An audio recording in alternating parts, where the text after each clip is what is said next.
G'day guys, and welcome to this business management lesson.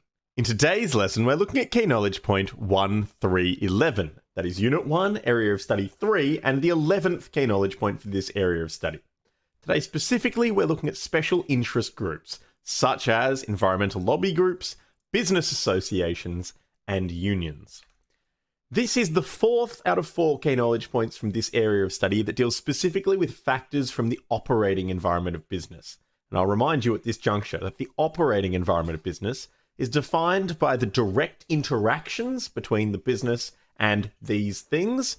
And because of that direct interaction, the business has some control over these things. In this case, special interest groups describe groups of stakeholders that have a particular interest in our business, or in this case, in your business. Typically, these groups are groups of stakeholders who share a common interest. It might be that they are particularly motivated by animal rights and animal welfare.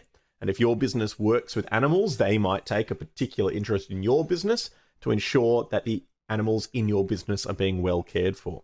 In other cases, there might be special interest groups where the members within that group are united by their special interest in environmental sustainability and waste minimization, and they might look to petition your business to have your business change its practices to be more environmentally sustainable and to produce less waste.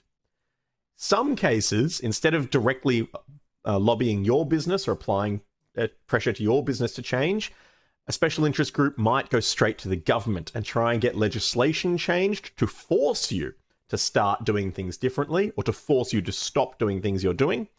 If they're lobbying the government, then they're called specifically a lobby group. Now, just to be clear, all lobby groups are special interest groups, but not all special interest groups are lobby groups.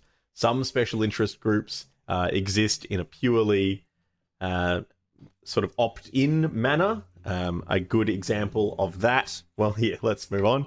Here are some environmental lobby groups. Environmental lobby groups are specifically named in this key knowledge point, so knowing some examples will be good for you.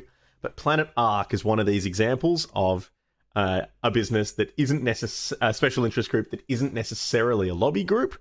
Specifically, Planet Ark works alongside businesses to help those businesses discover more sustainable and lower waste processes that they can implement in their business. Meanwhile, the World Wildlife Federation, the RSPCA, Rainforest Alliance, while they are environmental lobby groups, have also at times lobbied governments to get them to change legislation around land clearing, around water management, anything they can do to try and preserve environments in which animals, particularly endangered species, live. If you're unfamiliar with any of these lobby groups on the screen right now, I strongly encourage you to whack Fairtrade or the Rainforest Alliance into Google to do a little bit of basic research, find out about these groups, because it's quite likely, considering this key knowledge point names environmental lobby groups, that you'd be expected to be able to give an example in an assessment task.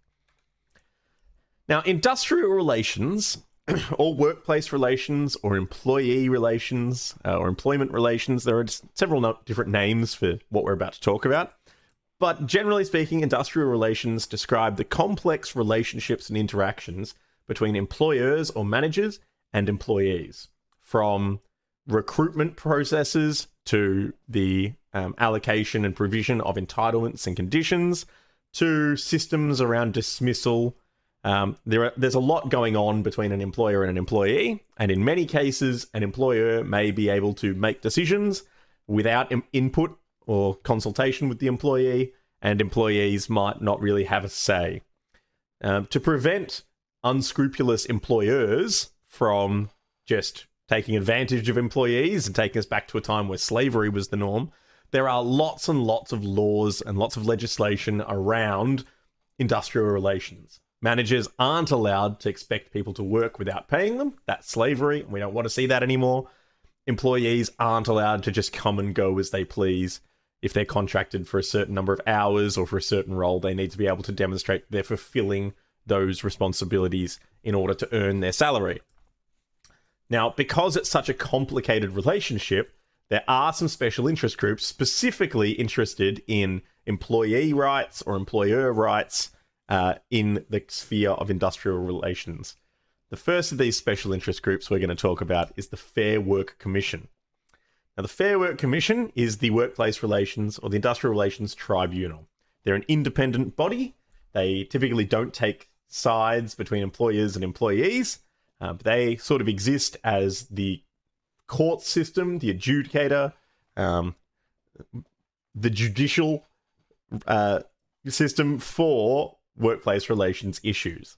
And so if there is a claim that someone has been bullied by their employer, or they've been sacked unfairly, or they're being harassed by an employer, the Fair Work Commission would be the ones to hear that.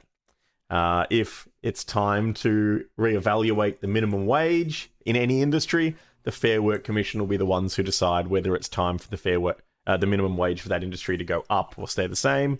And certainly if your business renegotiates contracts, such as agreements, then it will be the Fair Work Commission who looks at that and says, yes, this business just wants to give their employees a pay rise. They're not sneaking in anything dodgy. All right, so we'll approve that contract. The Fair Work Commission exists sort of as judge, jury, and executioner for workplace relations matters. They are a special interest group in the sense that they want to make sure that nobody's being exploited. They want to make sure that employees aren't being exploited. They want to make sure that employers aren't being exploited. And they want to make sure that businesses in Australia continue to operate ethically and responsibly above board, with the primary objective of being making sure that businesses continue to run successfully and to continue to create employment opportunities. Now, the Fair Work Commission is all well and good, but if you don't have representation, or if you're a business owner who doesn't really know how to approach the Fair Work Commission, if you are a business owner who's not really sure how much you should be paying your employees, or not really sure what the process is for legally and ethically terminating the employment of someone if they're not really meeting your standards, then you might consider belonging to a business association or an employer association.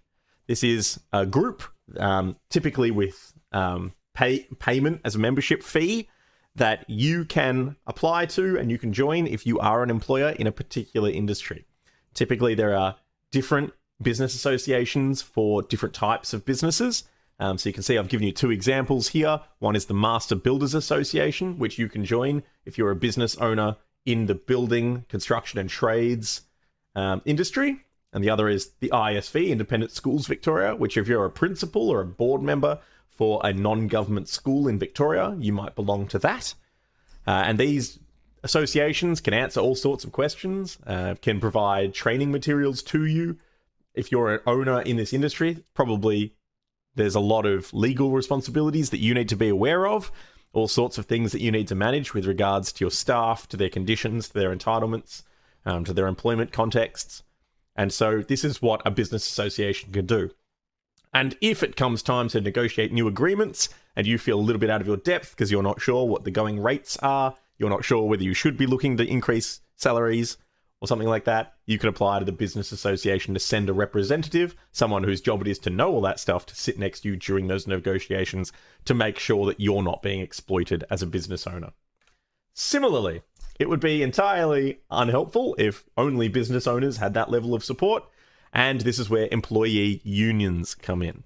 All of that role of providing assurance and support and education and backup for employers that employer associations or business associations provide, the same is true for employee unions. And if employees have questions about what entitlements or conditions they should have access to, unions can answer those questions. And if employees feel that perhaps they're being a bit exploited, or perhaps they're being threatened with termination and they think it's unfair, this is where they can turn to their union to say, hey, I need some help. And that's what unions exist to do, to support employees in workplace relations matters.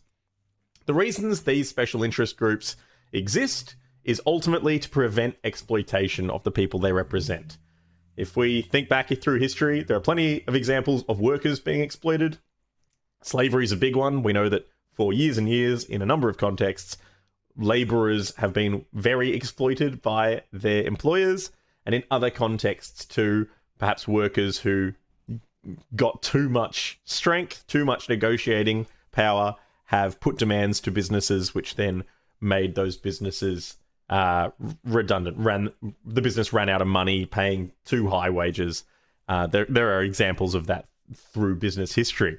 So as long as we have strong and well-equipped unions and employer associations who can lobby the Fair Work Commission or who can negotiate with the Fair Work Commission, we should be able to sustain a working economy.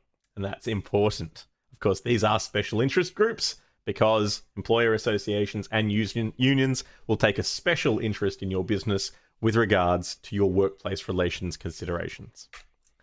In summary for this key knowledge point, in some cases, your business will draw the attention of special interest groups. It might be that you work with animals and therefore the RSPCA will pay attention to what you're doing. They'll want to know that the animals are okay in your care.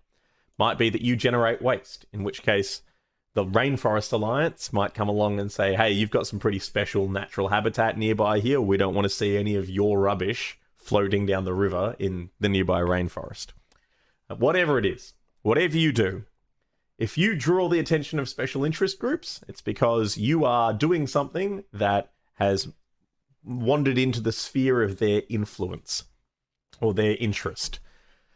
A wise business manager is going to do whatever they can to not upset special interest groups. If you work with animals, make sure you know your legal requirements. Make sure you are operating above board. Make sure you're taking care of those animals. Even if it costs you a little bit more or means that you need to hire someone specifically for the role of looking after the animals that are part of your business, do so. Because drawing the attention of the RSPCA, doing things to upset them, will only lead to them taking action, which will introduce barriers to the achievement of your business objectives. It's much, much harder to be profitable and competitive in the market if the RSPCA is going around telling everyone how you kick dogs and your poor animals are living in squalor.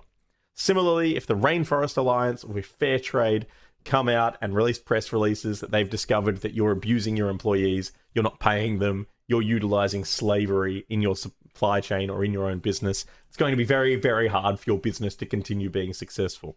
So a wise business manager will identify the nature of any interest that someone else might have in their business and will ensure that in those cases, more than anything else, they are legally compliant and they are pursuing best practice. That's all for today. See you next time.